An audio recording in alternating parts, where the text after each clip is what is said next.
दोस्तों फिर से स्वागत है आपका एक नई वीडियो में एक नई जानकारी के साथ। आज हम एलईडी ट्यूबलाइट रिपेयर करने वाले हैं। ये ट्यूबलाइट बिल्कुल डेड कंडीशन में हमारे पास ठीक होने के लिए आई हुई है। अगर आपके पास भी कोई एलईडी ट्यूबलाइट या एलईडी बल्ब हो तो इस वीडियो को देखकर आप आसानी से रिपेयर करना या ठीक करना सीख सकते हो। अब यहाँ पर यह है 18-20 वोल्ट की। अगर आपके पास कोई भी वोल्ट की हो तो इससे एक आपको गाइड मिल जाएगा, थोड़ा सा एक आइडिया मिल जाएगा। एलईडी बल्ब और एलईडी ट्यूबलाइट के अंदर सेम ड्राइवर ही होता है, लगभग थोड़ा सा वोल्ट का अंतर होता है, बाकी बल्ब वगैरह सेम ही होते हैं। अब यहाँ पर बात करेंगे हम कंपनी की, तो किसी भी कंपनी की हो, बस आप इस वीडियो को देखकर सीख सकते हो, एक गाइड आपको। हाँ, कुछ फॉल्ट्स अदर जो भी आएंगे वो भी बता दूंगा, साथ में जिस फॉल्ट पे हम काम कर रहे हैं वो भी आपको साथ में क्लियरली बताता चलूंगा। सबसे पहले मैं इसको ऑन कर रहा हूँ, तो ऑन करने पर ये चल नहीं रही है। इसमें दो सेक्शन होते हैं, एक ड्राइवर सेक्शन होता है, एक स्ट्रिप वाला, जो नॉर्मली एलईडी बल्ब के ऊपर एमसीपीसीबी लगी होती है, तो इसमें एमसीपीसीबी ना होके एक स्ट्रिप होती है, उसके ऊपर बल्ब की एक सीरीज लगी होती है। तो दो सेक्शन है। फॉल्ट कहाँ से है ये हमें सबसे पहले फाइंड करना है। तो यहाँ पर जब मैंने इसको ऑन किया हुआ है, तो ऑन करने पर सबसे पहले इनपुट वोल्टेज इसकी कितनी वो भी क्लियरली दिखाता चलूँ। सबसे पहले इसको रखता हूँ मैं एसी मोड पे, और एसी यहाँ पर कितनी वोल्टेज आ रही है या इसको कितनी जा रही है वो आपको दिखाता हुआ चलूँ। तो यहाँ पर देखिए 203 वोल्ट इसको मिल रही है, बट ये ऑन नहीं हो रहा है। अब यहाँ पर सबसे पहले मैं इसके प्लग को डिस्कनेक्ट करता हूँ, और इसका जो ड्राइवर है उससे वोल्टेज निकल रही है या फिर नहीं, वो मैं सबसे पहले चेक करूंगा। इस साइड और उस साइड दो कैप लगी हुई है। अब जिस साइड को भी ड्राइवर है वहां पर हमने चेक करना है। तो यहाँ पर एक जगह जला भी है, मुझे नहीं पता कि इसमें जला किस कारण से है, हो सकता है ओवर वोल्टेज हो या कुछ भी कारण हो सकता है। अब ड्राइवर को सबसे पहले हमें चेक करना है। तो इस वायर के इस तरफ को ड्राइवर है, तो मे बी हो सकता है कि जो आउटपुट निकल रही हो इस तरफ हो। तो देखिए एक किसी तरीके से आपको इसको खोलना है, इस तरीके से आपको भी नुकीला। अब ये ट्यूबलाइट थोड़ा सा पुरानी है, इसके कॉर्नर के जो पॉइंट्स है वो टूट भी सकते हैं, तो थोड़ा चलिए अपनी तरफ से कोशिश करेंगे कि सही तरीके से खुल जाए। इसी तरफ को हमारे दो वायर हैं वो मिल चुके हैं। इसको मैं थोड़ा सा इसकी पोजीशन, हमारा स्टूडियो थोड़ा सा छोटा है और ट्यूबलाइट है काफी लंबी, यानी कि मैनेज करना है किसी तरीके से। हाँ, अब देखिए यहाँ पर दो वायर जो हमें यहाँ पर दिख रही हैं, उस वायर पे हमें वोल्टेज चेक करनी है। सबसे पहले मैं प्लग को इस तरफ लगाता हूँ और इसको ऑन करता हूँ। ऑन करते ही सबसे पहले मैं जूम करूंगा इस वाले पॉइंट पे। भाई चलिए, अगर आपको वीडियो लंबी लग रही हो तो आप फटाफट देख सकते हो स्किप करके। वैसे मैं हर किसी के हिसाब से बनाता हूँ वीडियो। मैं चाहता हूँ कि यार जो नॉन टेक्निकल बंदा भी हो, थोड़ा सा उसको गाइड मिल जाए वीडियो को देखकर, इसलिए थोड़ा सा डिटेल से बताता हूँ। थोड़ा सा वीडियो हमारी लंबी होती है, इसके लिए मैं क्षमा चाहता हूँ। आपकी क्या राय है, मुझे वीडियो लंबी बनानी चाहिए या फिर छोटी सी, ये मुझे बताना। अब यहाँ पर मल्टीमीटर को रखता हूँ डीसी मोड पर, 200 वोल्ट पर रखता हूँ, क्योंकि अब यहाँ से जो निकलेगी वो डीसी होगी। रेड और ब्लैक कलर की जो वायर है, यहाँ पर मुझे वोल्टेज चेक करनी है, क्योंकि ये ड्राइवर से वायर आ रही है। तो ड्राइवर से यहाँ पर जो वोल्टेज है नहीं मिल रही है, यानी कि दो वायर्स पे जो हमें वोल्टेज मिलनी चाहिए वो नहीं मिल रही है। अगर यहाँ पर वोल्टेज मिलती तो ये जो स्ट्रिप है उसके कोई एक बल्ब में या अंदर बल्ब में खराबी होती, यानी कि यहाँ पर स्ट्रिप बिल्कुल सही है, ऐसा फिलहाल हमने अभी इसमें अंदाजा लगाया है। अब ड्राइवर बनने के बाद स्ट्रिप में कोई प्रॉब्लम आती है वो भी हम रिपेयर करेंगे। फिलहाल यहाँ पर हमें अभी मोटे मोटे तौर पे ये पता चल गया कि ड्राइवर इसमें खराब है, क्योंकि वहां से वोल्टेज इसमें नहीं बन रही है। सबसे पहले हम इसको डिस्कनेक्ट कर लेते हैं। आप देखिए ये दोनों वायर्स को हम यहाँ पर डी सोल्डरिंग करेंगे। इसके बाद हम इसको थोड़ा सा अंदर इस तरीके से इंसर्ट करेंगे। अब यहाँ पर हमें इसमें इस वायर को हमें क्या करना है, अंदर को डालकर इसमें ड्राइवर को बाहर निकालना है।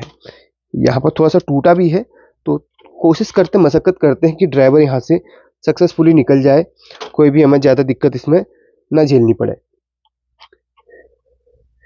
ये चिपका हुआ ऐसा लग रहा है ड्राइवर, अगर दिक्कत होगी तो मैं इसको तोड़ भी सकता हूँ, इस वाले पार्ट को तोड़ के फिर ड्राइवर को मुझे निकालना पड़ सकता है। क्योंकि अभी यहाँ पर ये हाँ जल के अटका हुआ है, मे बी शॉर्ट सर्किट हुआ हो सकता है, तभी इसकी में ये हालत बनी। चलिए निकल गया। यहाँ से दो वायर इस तरीके खींचनी है और यहाँ से इस तरीके से आपने इसको वो करना है।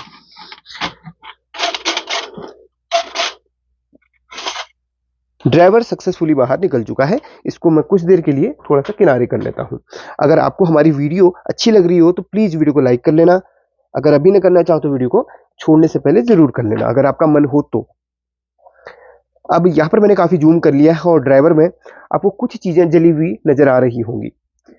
क्या-क्या आपको यहाँ पर जला हुआ नज़र आ रहा है? अगर हमारे व्यूअर्स आप पहले से हैं तो आपको मैंने कंपोनेंट्स के नाम बताए थे और पहले समझाया भी था, सभी कंपोनेंट्स के बारे में बताया भी था। हालाँकि हमारी जो कंपोनेंट की एक सीरीज़ है वो चल रही है अभी भी, बीच-बीच में रिपेयरिंग की भी वीडियो मैं लेके आता रहूँगा। देखिए, यहाँ पर एक ये कंपोनेंट जला है जिसे हम फ्यूज़ कहते हैं। ये रेजिस्टेंस टाइप का ही होता है, यानी कि फ्यूजेबल रेजिस्टेंस से कहा जाता है। एक और कंपोनेंट जो ब्लैक यहाँ पर पड़ा हुआ है, ये आरबी, इसको एमओवीबी कहा जाता है, यानी कि मेटल ऑक्साइड बैरिस्ट या जेडओवीबी कहा जाता है, जिंक ऑक्साइड बैरिस्ट। ये हाई वोल्टेज से प्रोटेक्ट करते हैं हमारे ये आगे के सर्किट को। यहाँ भी वही लगा हुआ है और यहाँ भी वही, यानी कि 3 कंपोनेंट यहाँ पर प्रोटेक्शन के लिए लगे हैं। ये हमेशा हाई वोल्टेज से इस सर्किट को बचाते हैं। अगर हाई वोल्टेज आएगी तो यहीं पर ये शॉर्ट होके यहाँ पर ये फ्यूज को उड़ा देंगे और इससे आगे वोल्टेज, ये डायोड, देखिए इतना सर्किट तो इसका प्रोटेक्शन सर्किट ही मान लीजिए। इसके बाद ये डायोड अब लगी है, इसके बाद ये एसी को डीसी बना के यहाँ पर फिर ये इसकी ड्राइवर ऐसी है, इसके बाद आउटपुट होगा। अगर मैं आपसे कहूँ कि यहाँ पर मैं सिर्फ सभी कंपोनेंट को निकाल के यहाँ पर इसको अगर ओके कर दूं तो हो सकता है काफ़ी लोग यकीन न करें। तो चलिए आपको दिखा देता हूँ। सबसे पहले मैं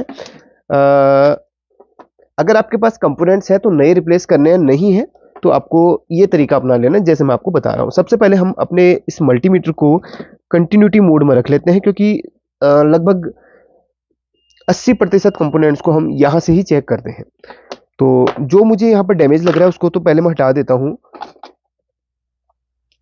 ये फ्यूज को यहाँ से हटा देता हूँ और ये सर्किट जला भी है ना, सर्किट ये जला भी है। और उसके बाद ये एमओवी की कंडीशन हम चेक करते हैं। हालांकि ये शॉर्ट ही हो जाता है जब खराबी आती है, फिर भी चेक करते हैं। तो हालांकि ये शॉर्ट नहीं बता रहा है ये वाला, और आगे जाके इसको चेक करेंगे हम, ये भी शॉर्ट नहीं बता रहा है। तो फिर भी इसको हम खोल के चेक करेंगे भाई। काफ़ी बार क्या होता है ना, एक इसमें हल्का सा है ना शॉर्टिंग होती है, फिर भी हमें इसको रिप्लेस करना ही होता है। ये कॉइल है, ये भी फिल्टर के लिए इस्तेमाल करी जाती है। जैसे कैपेसिटर फिल्टर करता है वैसे ही कॉइल फिल्टर के लिए इस्तेमाल, कैपेसिटर कॉइल दोनों फिल्टर करते हैं। जितना प्योर इसमें वोल्टेज इसके ड्राइवर सेक्शन को जाएगी उतना अच्छा ये काम करेगा। ठीक है, तो अब मैंने यहाँ पर दोनों कंपोनेंट्स को निकाल लिया है, सेम ही ये लगे हुए हैं। अगर आपके पास दो नहीं हो तो एक से भी आप काम चला सकते हैं। अब यहाँ पर जो कॉइल लगी है, ये वाली कॉइल को हमेशा कंटिन्यूटी मोड में चेक करना है, और कॉइल की जो 2 लेग है उसमें आपको कंटिन्यूटी मोड में बीप मिलेगी। हालांकि इसमें बीप हाँ आ रही है, कॉइल बिल्कुल ओके कंडीशन में है। अब यहाँ पर ये जो कैपेसिटर है ये भी कैपेसिटर, ठीक है, ये बॉक्स टाइप कैपेसिटर है। इसको आप चेक कर लें, इसकी दोनों लेग में ये शॉर्ट तो नहीं है, ये चेक कर लें। अब जस्ट यहाँ पर जो आपको ये रेक्टिफायर मिल रहा है, ये रेक्टिफायर एसी को डीसी बनाने का काम करता है। तो इस रेक्टिफायर की चारों लेग में आपस में चेक करना है, शॉर्टिंग तो नहीं है कहीं से।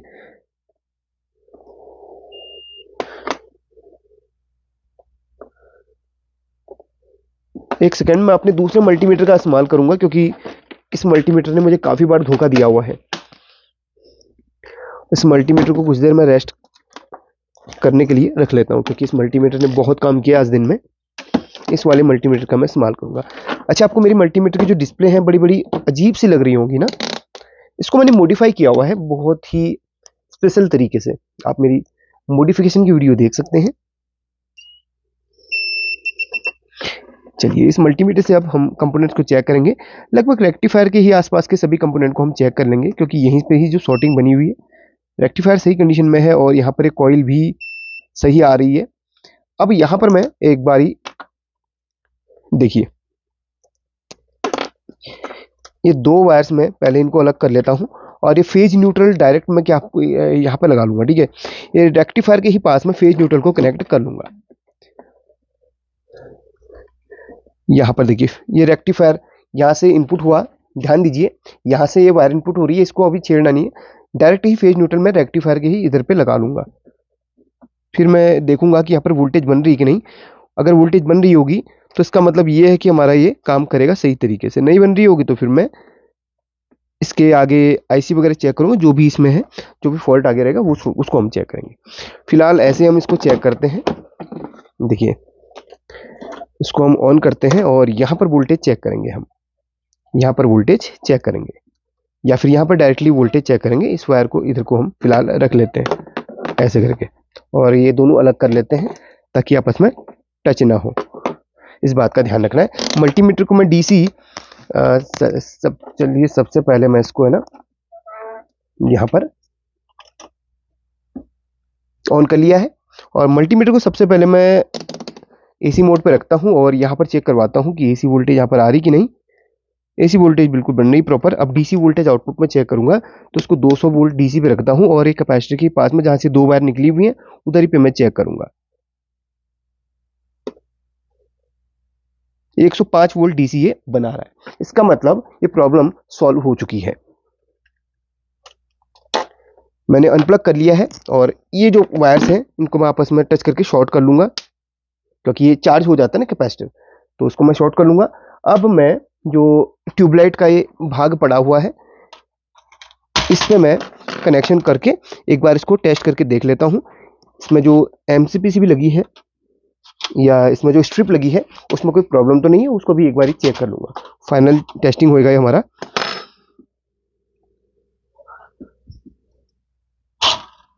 वोल्टेज प्रॉपर बनाने का मतलब है कि अब ड्राइवर में कोई भी इसमें प्रॉब्लम नहीं है, बस एक बारीक सा फॉल्ट था, वो हमने कंपोनेंट्स को निकाल के वो कर लिया है। अब उसके बदले वो भी अभी समझाऊंगा आपको, पहले मैं इसको एक बार ऑन करके देख लेता हूँ। ऑन करते ही आप यहाँ पर देख सकते हैं ये लाइट जल रही है, ठीक है, सक्सेसफुली ये काम कर गया। थोड़ा सा मैं हाँ वाइड एंगल में आपको दिखाता हूँ, पूरी ट्यूबलाइट ही आपको दिखा देता हूँ लास्ट तक। ये देख लो काम कर रही है, इसका मतलब 101% यहाँ पर ड्राइवर का फॉल्ट था। एमसीपीसी भी बिल्कुल, माफ करना बार बार एमसीपीसी भी कह रहा हूँ, स्ट्रिप इसकी सही है। हालांकि एलईडी बल्ब जब रिपेयर करता हूँ तो उसमें एमसीपीसी भी नाम आ जाता है, तो एमसीपीसी भी इसको कहा जाता है, स्ट्रिप अलग होती है, ठीक है। तो अब मुझे यहाँ पर कुछ भी नहीं करना, अब सिर्फ यहाँ पर ये वहां से डिस्कनेक्ट हो गया। इसको हम वायर को पहले इधर से डिस्कनेक्ट कर लेते हैं। अब इसका थोड़ा सा आपको समझा देता हूं मैं, ठीक है, हो सकता है और वीडियो आपको लंबी देखनी पड़े मेरी। और इस वायर को भी मैं डिस्कनेक्ट कर दूं, मेन वायर जो हमने यहाँ पर जोड़ी थी, क्योंकि यहीं पर अगर जो लोग टेक्नीशियन है वो तो समझ गए, जो नॉन टेक्नीशियन है वो बड़े यहाँ पर कंफ्यूज हो सकते हैं कि मैंने यहाँ पर बिना कंपोनेंट्स के कैसे चला दिया, और जिनको समझ में नहीं आया तो फेक बोल देंगे। तो थोड़ा सा समझिए यहाँ पर क्या क्या कंपोनेंट्स लगे थे। यहाँ पर लगे थे हमारे ये 2 एमओवी लगी थी यहाँ पर, और यहाँ पर इनके स्लॉट बने हुए हैं, और यहाँ पर एक फ्यूज रेजिस्टेंस लगा हुआ है। फ्यूज रेजिस्टेंस आप इसको 2 वाट का या 1 वाट का इसमें लगा सकते हो। इस तरीके का फ्यूज आता है, ये आता फ्यूज, और एमओवी इस तरीके से मार्केट में मिल जाता है 511 के, या खराब एलईडी बल्ब की एमओवी लगा सकते हो। अगर आपके पास ये और ये नहीं है तो भाई एक काम कर लेना, यहाँ पर जहाँ पे फ्यूज लगी हुई थी वहां पतली सी वायर को आप एक जंपर कर लेना, फ्यूज के ही ऊपर वाले पार्ट में नीचे से कर लेना, एक पतली सी वायर को जंपर कर लेना। इतनी पतली करना कि वो कभी प्रॉब्लम हो तो वो उड़ जाए फ्यूज। इस तरीके का फ्यूज बना कि फ्यूज उड़ने वाली कंडीशन में हो, बहुत मोटा फ्यूज इसमें मत बांटना, ठीक है। ये फ्यूज अगर आप एमओवी भी नहीं लगाते हो तो फ्यूज भी लगा ले रहे हो तो काम आपका बन जाएगा। एमओवी तो सिर्फ पैरेलल पे होती है, फ्यूज होता है सीरीज में, जो कि इसको यहाँ तक इसका पूरा करता है। अब ये कंपोनेंट्स यहाँ पर इसलिए लगते हैं, ये एमओवी इसलिए लगती है क्योंकि आपके हाई वोल्टेज से प्रोटेक्ट करती है। जैसे हाई वोल्टेज आती है, फेज न्यूट्रल डायरेक्टली इसमें होता है, ठीक है। हाई वोल्टेज सेंस करता है, और वो ये लगभग 350 380 वोल्ट के समथिंग अगर सेंस करेगा तो गलती से भी इसमें इतना वोल्ट पड़ गया तो ये खुद को शॉर्ट कर लेगा। और ये शॉर्ट करते ही क्या होता है, हमारा फ्यूज, इससे पहले फ्यूज होता है क्योंकि फ्यूज इसको इसको मतलब ये फ्यूज को ओपन कर देता है, और आपका जो आगे का सर्किट है बच जाता है। तो इतना पार्ट आप, अगर सपोज ये पूरा जल भी जाए तो आप कुछ नहीं करना, आप यहाँ पर ये देखिए, ये जो रेक्टिफायर है ना, सर्किट की शुरुआत तो इस रेक्टिफायर से यहाँ से हो रही है, यहाँ तक तो ये प्रोटेक्शन ही समझ लीजिए। तो रेक्टिफायर के ही पास में 1 और 2 यहाँ पर आप फेज न्यूट्रल डाल दो सीधे। एक फ्यूज जरूर लगा लेना बीच में, इससे पहले ना फ्यूज लगा लेना, तो अगर फ्यूज लगा तो प्रोटेक्शन आपका बढ़ जाता है, ठीक है।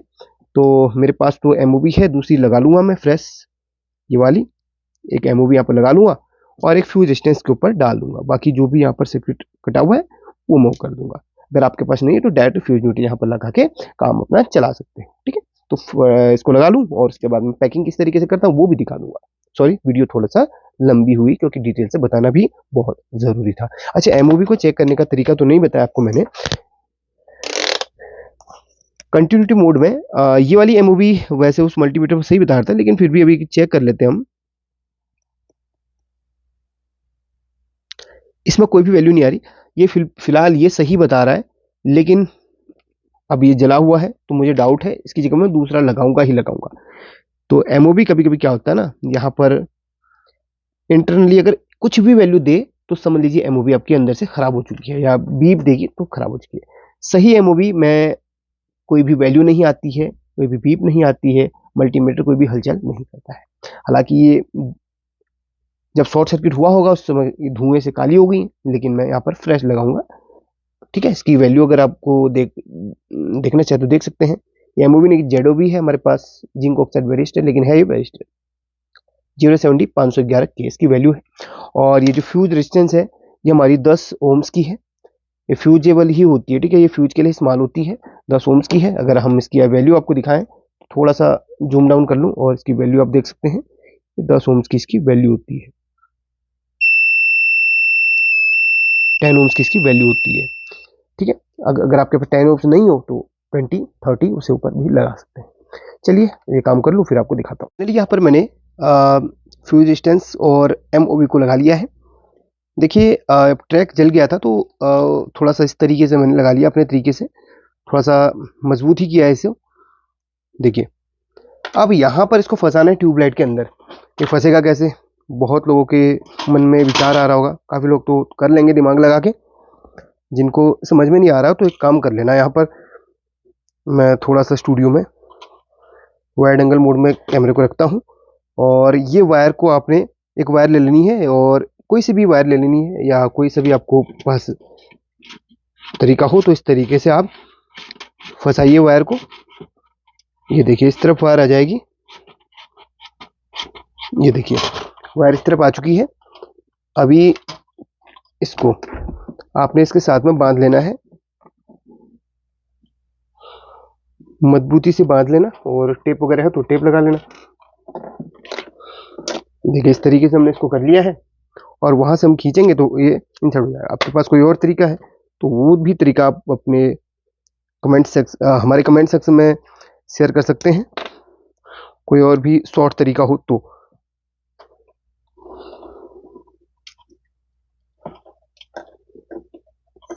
ये हो चुका है, तो अब यहाँ से मैं इस वायर को खींचूंगा तो ये ड्राइवर इसमें फिक्स हो जाएगा सही तरीके से।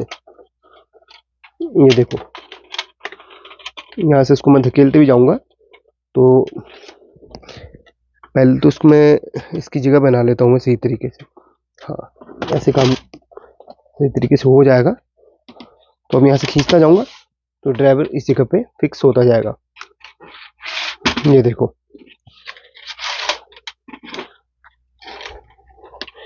अब यहाँ पर थोड़ा सा, हाँ हो गया, निकल गया। बाद में इसको लगा लूंगा, यहाँ पे तो वैसे भी फटा हुआ ही है।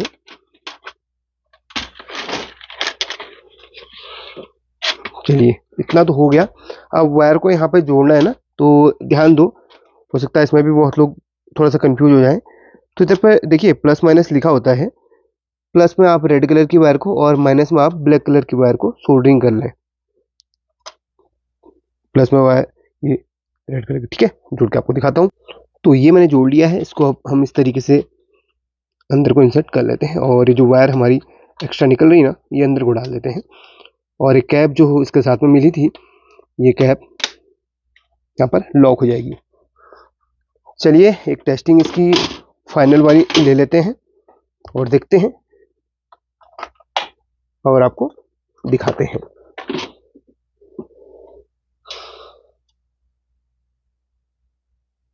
ये देखिए जल रही है ना। तो वीडियो को लाइक ज़रूर कर लेना, और ये चैनल जो है ना आपका अपना है, सपोर्ट कीजिए और कुछ नया सीखिए। अब ये जो रबर निकली थी ना इसको फिक्स कर लूँगा मैं इस तरीके से। हो गया काम बहुत ही आसानी से और बहुत ही कम खर्चे में, ना के बराबर खर्चा। कंपोनेंट नहीं लगाना चाहिए तो मत लगाओ, लेकिन ध्यान रखना लगाओगे तो प्रोटेक्शन थोड़ा सा बढ़ जाता है। Thank you so much watching this video.